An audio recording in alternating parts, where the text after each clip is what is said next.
Hey, welcome back, Marketing Menches. Well, today we're going to be talking about part one of developing a keyword strategy for your business website. So, first, before we get started, I wanted to kind of shed some light on the difference between what a keyword and a key phrase is. So, a keyword is usually represented by one word. So, it could be, let's say, I have a plant based burger stand. A key word would be maybe meatless, plant-based, vegetarian. That's a key word. And now we have a key phrase. That's usually called a long-tailed keyword, and that is where you can have 3 to 4 words representing a key phrase that would be more helpful for someone who doesn't have a large footprint on the internet. What we have to do is we have to make sure that that key phrase is in line with your audience's search language. So I can develop a key phrase by, let's say, making a key phrase, plant-based burgers in Sherman Oaks. Okay, now I am very specific with the geography where it's Sherman Oaks. Who? Plant-based burger eaters, people looking for a plant-based burger. So that is very likely that my audience will be typing in that for their search phrase. That's where key phrases gives us the opportunity, and for people like you who don't have a big footprint on the internet, the opportunity to not be snuffed out by people who can afford search engine optimization and have already reserved those keywords for themselves, or we can have less competing for the keyword when we use key phrases. So that's the difference, and I wanted to go over that. Now, what do keywords do? That's what we rely on to bring traffic over. It helps describe the contents of the page. Now, if we do it correctly, we are going to be able to let bots, search engine bots, know what this page is about and properly index you. So what we want to make sure of, though, is that your keyword, your key phrase is relevant to what you're talking about. Okay, so that's what keywords do. Now, how do we develop and strengthen keywords on our website? It's all about the content. So we are going to go into this in this 3-part series. I'm going to tell you where we need to and how we need to insert our key phrase into content so bots know and understand how to index your website. Now, because the content, we would need to capture the search phrase of your audience, meaning this is where you need to do your homework and understand the language of your audience. So I think I'm pretty safe if I'm using a key phrase, plant-based burgers in Sherman Oaks. Of course, because that is a search phrase that people are more than likely going to be using. So I can reinforce that in my content. It's in line with who I need coming over to my plant-based burger stand. Makes sense? So that really allows me to separate myself from a very competitive field of, let's say, just having plant-based or vegetarian or vegan representing my page. I would be lost because it's hundreds of millions in a search return. And if I'm doing plant-based burger stand in Sherman Oaks, I'm really lowering the numbers. And it's not a numbers game as much as it is making sure that it's in line with the search language of your audience. You will find that the numbers will lower itself if you find the right key phrase to capture that audience. Okay. A pro tip is, if you are sure that your content developer would be giving you the strategy for your keywords, make sure that this happens before you even start writing any content. Make sure that you review the keyword strategy with the content writer or whoever you're writing this content with. Perhaps it's for yourself. look at the keyword that you're selecting. Yes, the keyword itself is going to be competitive, but we're going to want to have a key phrase.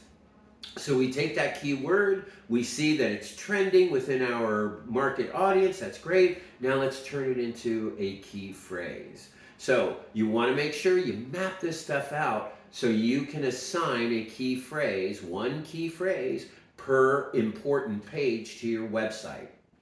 And then we will focus on reinforcing that key phrase, and I'll share with you what that formula is later on.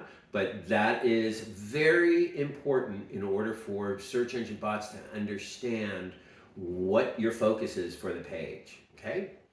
So if you think, and I do see a lot of developers doing this, they will just say, give me 35 keywords and I'll attach to your website. We'll use plant-based, we'll use burgers, we'll use vegetarian, we'll use all these things.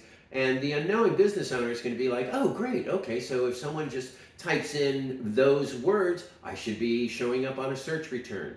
That's not the case at all. In fact, those days are gone.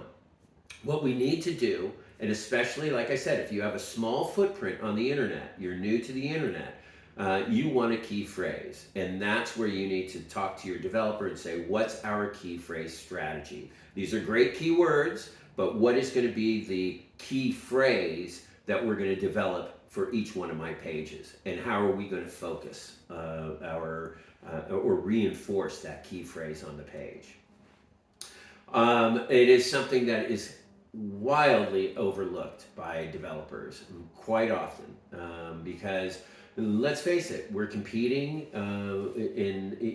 overseas, and developers are trying to stay busy, so they'll cut their prices. And the problem is that business owners are not asking, hey, so where did you take the $500 off so you can compete for the business? This is usually where the cuts are made. It's in the back end, the SEO focused stuff, like the key phrase, reinforcing it, and where we need to reinforce it. That's all the stuff that usually goes out the door when people are making cuts, because this is time consuming. It takes a lot of planning, but it's very rewarding when you start seeing the right traffic hanging out at your website and engaging with your offers and all your content and stuff. So it's very important that you make sure that you are clear on what the key phrase focus is per page. Now, what you need to consider when you develop a keyword strategy is this. You got to know what's going on in your industry. What keywords are trending at the moment in your industry? And they can change, but you know what? You just want to stay dialed in to anything that may be impacting your industry. Words, can change, trends change.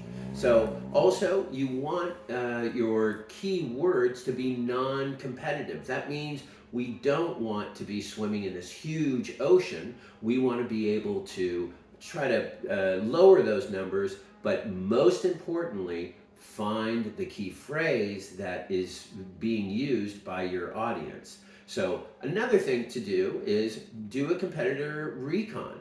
Find out what they're doing. Find out what their content is on their website. You could usually tell if there's some focus there on the content that they're writing. If there's a key phrase that they keep repeating on that page, you may want to just take heed of that. So doing a competitor recon is very helpful also to know how they're doing things on social media, not just writing content, but providing the content. What kind of content is resonating with the same kind of audience that you have? Also, it's great to use Google to test the keyword or the key phrase in this case. You can find out through Google Trends what Google keywords are trending, but use the key phrase when you come up with one. Just put it in any browser and see what the search return comes back with. The search return, are you with relevant company? Like, meaning, are you with other businesses that are similar to yours? Then we are onto something good, because we're in a search return with other relevant businesses. But if you notice that, oh no, this is like this is more showing like resource sites and self-help books and whatever else that's completely different, then that's a good snapshot telling you that you need to go back to the drawing board and try modifying that key phrase. And when you do, you're going to start seeing that eventually, when you get it right, it's going to be matched up with the relevant businesses, right? So the key here is knowing your audience's search language. How would they find you? They don't know your name, they don't know your business, you don't have a signature product yet that's top of mind, so you need to know how would they search for your product or service, right? So that's what we need to figure out, and then we reinforce that in the content. Also, the keyword versus key phrase. Like I mentioned, the keyword, you always find the key word, but then build it out into a key phrase. That key phrase is what's going to separate you from the masses. So it's very important that you do that. All right. Also, the consumer language. That is going to help determine what that key phrase is going to be. Like I said, plant-based burgers in Sherman Oaks. That's definitely my consumer's language, right? So I'm, of course, going to use that, but just on one of my pages, because I'll use other key phrases that will represent my other essential pages. Now, we don't need to do a key phrase for every page, like a warranty or a private policy or a contact page, but the essential pages, usually like home, about, services, products, things like that, you definitely want to. Okay, what else? How about the keyword selection? Let's talk about that for a little bit. So depending on the keyword you are wanting, you may be competing with a lot of businesses who have better rankings with you. This is where you want to consider the key phrase over the keywords. Also, as an example, so here's a competitive word. Let's just say softball or girls softball. Right? And I'm an instructor for girls softball. It's better for me to have a long-tailed keyword that would be girls softball instruction and then give like a geographic location. That is what's going to help me sort myself with my audience that I'm wanting to attract. Okay, pro tip. You got to understand the search language of your audience. If you don't and you're guessing, you're going to probably find out that the engagements aren't there, the time that they are spending on your website isn't there, and they're quickly just disengaging with what you're presenting on the website. Why is that? That's because we don't have focus yet. So either if you don't have any kind of key phrase focus, you're leaving it up to the bots to interpret your page. So when they go back to the mothership, let's just say Google, they're like, I don't know what Darren, is really talking about here because he didn't really reinforce anything. So I think it is this. And then the interpretation is like a box of chocolates. More likely than not, it's sending over the wrong people. So we have areas on the pages, and I will go into that later, on where we need to insert these key phrases of focus. But it all starts with the search language. Also, with the long-tail keywords, it's a good strategy for turning out non-competitive keywords for yourself. So lay it out. A lot of business owners try to be too unique. Again, it's not a numbers thing. I've had business owners that I've consulted for, hey, I got it down to 20,000. It was so unique that not even their own audience would be able to find it. So we're not trying to be so unique that it's hard for you to be found. What we're trying to do is tap into that search language of your audience. If you can do that, and hey, it could be 500,000 or whatever, as long as we know this is your search language of your audience, then we're going to bring over the right people, right? That is the most important thing. So I don't want you to get caught up on the numbers on that search return number. I want you to focus on knowing and really defining that search language. That's an absolute must. Sometimes putting in geography into the key phrase is very important.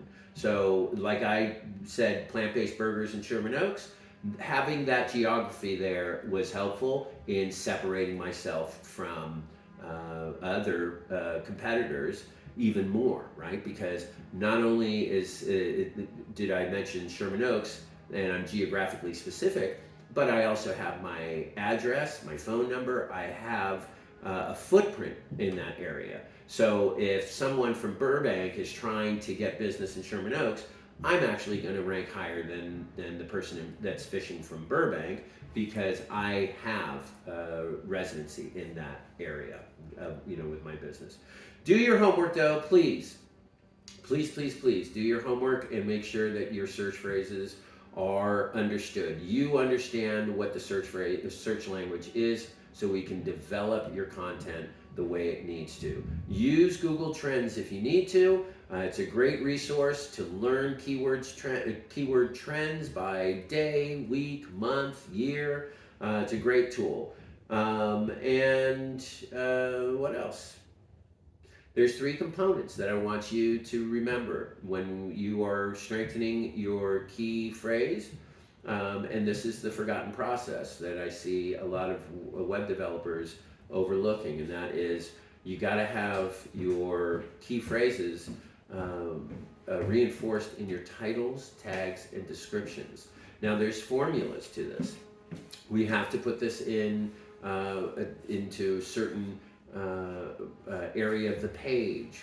We have certain elements that we need to add in the back end in order to give this kind of reinforcement. So these are rules that we must follow in order to have these key phrases looked at and recorded by these bots.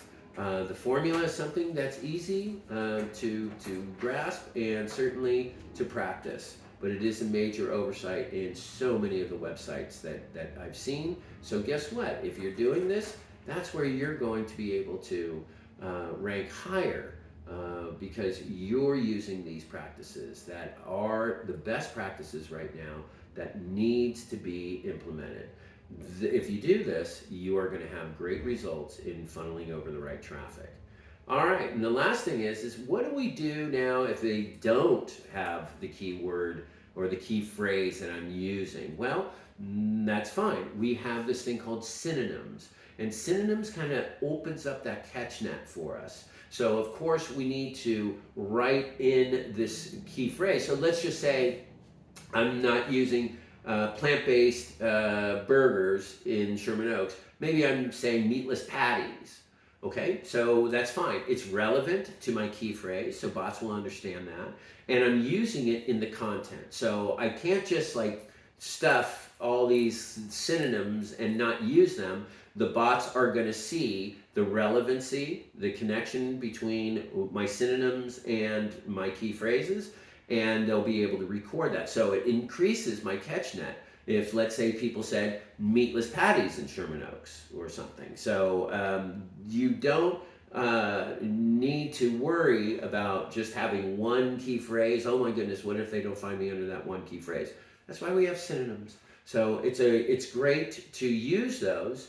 And oftentimes, it could be, if you're using WordPress, there's a lot of helpful plugins that will help you create your synonyms as well as your key phrase and let you know where to input them. What else? Take a breath.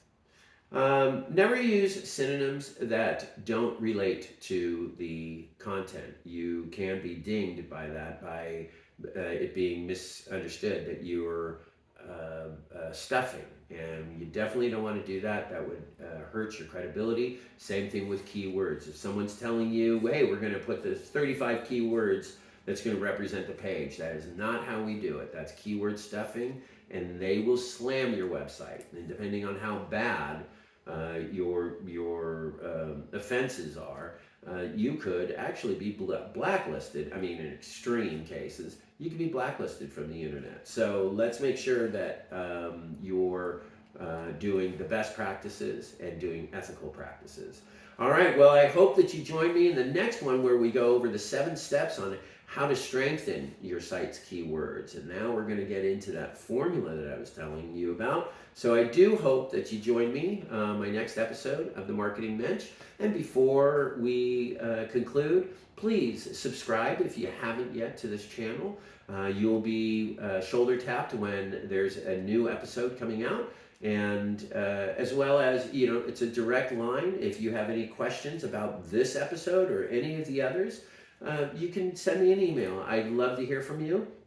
And if I select you as my question of the week, I will definitely give you a shout out, and you get about a half-hour free consultation one-on-one with me. So I hope that you join this Marketing Mensch community that I've created here, and please subscribe. Okay, Mensches, thank you so much for joining me in part 1. Take care until next time.